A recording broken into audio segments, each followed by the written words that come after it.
Assalamualaikum warahmatullahi wabarakatuh. Subhanallah, alhamdulillah, la ilaha illallah, Allahu akbar. Allahumma sholli ala sayyidina Muhammad wa ala ali sayyidina Muhammad. Jumpa lagi dulur dengan saya Ilham. Kali ini saya mau berbincang-bincang dengan guru saya Abah Levi akan membicarakan seputar MBG yang banyak timbul pro dan kontranya. Ngapunten Abah, pripun niki menurut panjenengan dari program Pak Prabowo ini MBG makan bergizi gratis banyak yang pro dan kontra. Mas Ilham, kalau kita membicarakan program makan bergizi gratis atau MBG, ada pro dan kontra itu wajar, karena setiap pihak punya alasan masing-masing. Menurut Abah, untuk mengkaji masalah MBG ini perlu landasan berpikir dulu, yaitu harus rasional, kemudian yang kedua adalah realistis. Berpikir rasional itu cara berpikir dengan memahami adanya perbedaan. Harus tahu Mas Ilham siapa, Pak Prabowo itu siapa. Ini namanya berpikir rasional. Kalau kita melihat Pak Prabowo, kita urutkan satu, tentang jiwa nasionalis. Kalau lebih dikenal dengan jiwa NKRI, Negara Kesatuan Republik Indonesia, maka Mas Ilham itu tidak pernah dan tidak akan lebih baik daripada Pak Prabowo, karena beliaunya itu jenderal. Pak Ilham gak pernah perang, Pak Prabowo pernah perang. Itu sudah berbeda, jauh. Kemudian yang kedua, kedekatan dengan ulama. Pak Prabowo ini perhatian kepada ulama sangat besar, dan tentu kedekatannya luar biasa. Kemudian tentang masalah pengetahuan tentang ekonomi kerakyatan, Pak Prabowo itu putra dari begawan ekonomi Bapak Sumitro Jaya Hadikusumo. Kalau saya mahasiswa ekonomi, Mas Ilham, ini gak lepas dari buku beliau, sehingga kalau jadi anaknya membicarakan masalah ekonomi kerakyatan itu sudah makan keseharian, sehingga sangat paham tentang masyarakat. Apalagi kalau di mana-mana, kalau pergi, baik itu sampai perang, itu Pak Prabowo mesti membawa buku literatur dari dalam negeri maupun luar negeri. Tentu pemahaman sangat luas. Kemudian yang keempat, Pak Prabowo itu kalau Abah lihat orang yang sudah selesai. Maksudnya begini, kalau Mas Ilham kan punya anak-anak, masih banyak hal yang dilakukan untuk mencukupi kebutuhan pribadi. Lah sedang Pak Prabowo itu anaknya sudah sukses, kemudian tentang ekonominya serba sangat-sangat kecukupan, sehingga kalau diberikan kekuasaan, orientasi yang sangat besar yang selalu digaungkan Bapak Presiden, hidupku untuk bangsa Indonesia, bagaimana menciptakan keadilan dan kemakmuran. Dan yang paling mencolok berbeda dengan kita adalah beliau jadi presiden, sehingga data-data yang dimiliki pasti lebih akurat, komprehensif, komplit dari semua sektor yang ada di Indonesia ini. Sedangkan kita tidak banding. Kita hanya tahunya bagian kecil saja. Nah, kalau kita bisa berpikir rasional, maka kita menjadi pribadi yang setiap tindakan kita akan lebih terkontrol. Maaf Bah, apakah bisa dikatakan untuk demo-demo yang terjadi, yang dilakukan para mahasiswa, ataupun diskusi-diskusi terkait dengan program Pak Prabowo MBG yang kontra ini bisa dikatakan tindakan-tindakan yang tidak rasional atau tidak terkontrol, maksud saya ngoten Mbak? Iya, seseorang itu kalau cara berpikir tidak rasional akan mempengaruhi tindakannya tidak terkontrol, tidak realistis, ceroboh, bisa juga merugikan orang lain. Kita lihat demo-demo mahasiswa itu apa yang diangkat. Maaf ya, tuntutan mahasiswanya saya baca nggih. Yang pertama, menghentikan pemborosan APBN. Yang kedua, menurunkan harga kebutuhan pokok dan BBM. Ketiga, menghentikan program makan bergizi gratis MBG. Yang keempat, menolak militerisasi ranah sipil. Yang kelima, Presiden mengakui kesalahan. Itu mahasiswa melihat Pak Prabowo selaku presiden melakukan pemborosan uang negara. Harusnya mahasiswa paham bahwa setiap presiden itu harus melaksanakan tujuan negara. Satu, melindungi segenap bangsa Indonesia dan seluruh tumpah darah Indonesia. Makanya Pak Prabowo membeli dan membenahi, memperbaharui persenjataan termasuk pembelian pesawat terbang.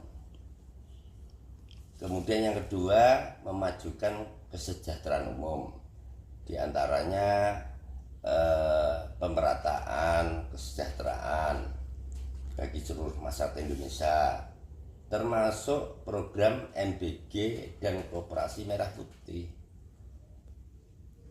Terus kemudian yang ketiga, mencerdaskan kehidupan bangsa, termasuk di dalamnya memberi makan bergizi gratis bagi siswa, anak-anak sekolah. Itu juga salah satu upaya untuk mencerdaskan bangsa Indonesia. Kemudian ikut menjaga ketertiban dunia. Makanya Pak Presiden sering ke luar negeri ya untuk itu. Dan semuanya didanai oleh APBN yang sudah disetujui oleh DPR. Kalau mahasiswa itu mengatakan Pak Presiden pemborosan, ya sesuatu tuntutan yang tidak realistis gitu loh. Sekarang menurut Mas Ilham, pemborosan itu apa? Mengeluarkan sesuatu yang sia-sia atau nggak ada manfaatnya apa? Apakah pernah sampean itu mengeluarkan atau memberi sesuatu dengan sia-sia atau tanpa manfaat? Kalau saya mengeluarkan sesuatu atau membeli sesuatu, tentunya nggak sia-sia dan tidak manfaat apa? Jadi kalau mahasiswa di dalam demo melihat bahwa program MBG itu sia-sia tanpa manfaat, itu tidak realistis. Karena apa? Karena mahasiswa tidak memperoleh manfaat secara langsung atas program ini, termasuk orang-orang yang diskusi yang sekarang ini ada di media sosial. Coba kalau yang menerima manfaat tentu dia tidak akan mengatakan pemborosan. Untuk tuntutan mahasiswa yang ingin menurunkan harga bahan pokok dan BBM, Kita ini harus bisa berpikir rasional. Ketika Pak Prabowo mulai jadi Presiden Republik Indonesia, situasi dan kondisi perekonomian kita dalam keadaan tidak baik-baik saja. Sehingga untuk mengatasi masalah ini, timbullah program Astacita. Dan Pak Prabowo tahu nanti akan berhadapan dengan siapa, yaitu kelompok oligarki. Ketika Astacita ini berhasil, maka tidak ada tempat bagi mereka. Sehingga kita lihat banyak upaya-upaya untuk menjatuhkan Pak Prabowo. Ada demo mahasiswa yang tidak realistis seperti yang kita bicarakan. Ada diskusi-diskusi yang selalu menjatuhkan Pak Prabowo dengan program-programnya, atau dengan satu upaya langsung supaya perekonomian bangsa Indonesia jatuh, seperti nilai tukar rupiah sangat rendah terhadap dolar. apakah bisa dibuat seperti itu kondisinya, Abah? Supaya nilai tukar rupiah ini lebih rendah dari nilai tukar dolar. Ya gampang Mas Ilham. Wong dananya itu ratusan triliun. Apalagi disupport dari negara-negara yang memiliki kepentingan untuk mengeruk kekayaan bangsa Indonesia. Jelasnya luar biasa dan sangat besar. Caranya, Abah? Ya dengan cara kelompok oligarki ini menyimpan rupiah dalam jumlah yang sangat besar, sehingga perputaran rupiah yang ada di masyarakat sedikit dan kering, secara otomatis melemahkan rupiah daripada dolar. Itu yang kita rasakan sekarang ini. Solusinya apa? Pemerintah harus menggelontorkan dana kepada masyarakat, di antaranya melalui program MBG. Jadi salah besar kalau program MBG itu hanya memberi makan bergizi gratis. Di samping solusi-solusi yang lain, misalkan meningkatkan suku bunga, kemudian mempercepat supaya pencapaian program-program Pak Prabowo segera terrealisasi. Kemudian juga kita juga melihat itu pencapaian di mana kita sudah tidak mengambil pinjaman IMF. Itu pencapaian-pencapaian yang besar. Nah, inilah yang harus kita dukung. Enggak malah kita mengacaukan. Berarti program MBG ini sangat penting sekali untuk menjaga stabilitas ekonomi nasional. Betul. Kalau program MBG ini dikurangi anggaran dengan alasan efisiensi atau bahkan ditutup, ini bukan menjadikan ekonomi masyarakat semakin baik, malah tambah kacau. Apa yang salah program pemerintah di MBG ini? Anak-anak kita diberi asupan gizi, ya secara otomatis akan meningkatkan kecerdasan. Dengan anggaran MBG ini, orang tua bebannya berkurang. Terus ada penyerapan tenaga kerja. Ketika memenuhi kebutuhan makan untuk anak-anak, berarti harus ada bahan, di mana bahan itu dibeli dari masyarakat. Ini dapat meningkatkan pertumbuhan ekonomi. Kalau ada kelangkaan bahan, justru akan memberi peluang bagi usahawan-usahawan baru. Tinggal pemerintah menyiapkan dananya, bisa melalui Koperasi Merah Putih Adapun yang tidak mengambil manfaat akan program ini, ya jangan terus nyinyir kalau tidak mau dicap mendukung oligarki yang kerjanya ingin menjatuhkan Presiden Pak Prabowo, pemerintah yang sah. Tapi dalam pelaksanaan program MBG ini banyak dijadikan lahan korupsi, Abah. Itu kan oknum, Mas Ilham. Kenyataannya kan tetap ditindak. Jadi program MBG ini jelasnya pemerintah memberi anggaran 15.000 per ompreng, yang 10.000 makanan, yang 3.000 operasional, di dalamnya ada untuk tenaga kerja, dan 2.000 investor. Kenapa ada investor? Karena untuk menyiapkan makanan dibutuhkan dapur, dan pemerintah tidak menganggarkan. BGN awalnya menggandeng TNI dan Polri. Karena Pak Prabowo ingin makanan bergizi gratis itu harus cepat merata, BGN mengambil investor dari masyarakat, entah itu jadi anggota dewan, pejabat, atau pengusaha. Yang penting program ini jalan.